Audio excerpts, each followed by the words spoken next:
Hi అండి, అందరికీ నమస్కారం అండి. ఫ్రెండ్స్, ఇప్పుడు అందిన వార్త.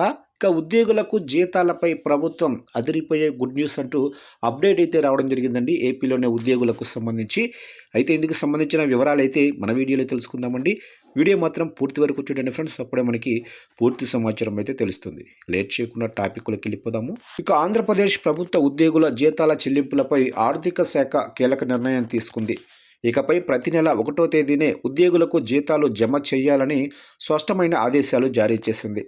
గతంలో కొన్ని ప్రాంతాలలో జీతాలు ఆలస్యం కావడంపై ఫిర్యాదులు రావడంతో ఈ నిర్ణయం వెలువడింది. అన్ని ప్రభుత్వ శాఖల అధికారులు సకాలంలో బిల్లులు సిద్ధం చేయాలని కోరింది.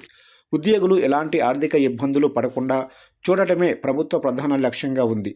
అన్ని కార్యాలయాల హెడ్స్ బాధ్యతగా వ్యవహరించి జీతాల ప్రక్రియ వేగవంతం చేయాలని ఆదేశాలు జారీ చేశారు.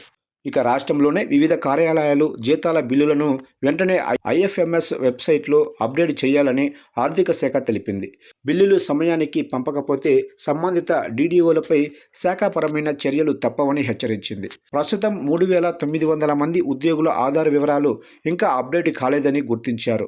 వీరిలో సుమారు 1,900 మంది అవుట్సోర్సింగ్ కాంట్రాక్ట్ సిబ్బంది ఉన్నారు. సాంకేతిక సమస్యల పరిష్కారం కోసం ఉద్యోగులు సచివాలయానికి వెళ్లి క్లియర్ చేసుకోవాలని సూచించారు.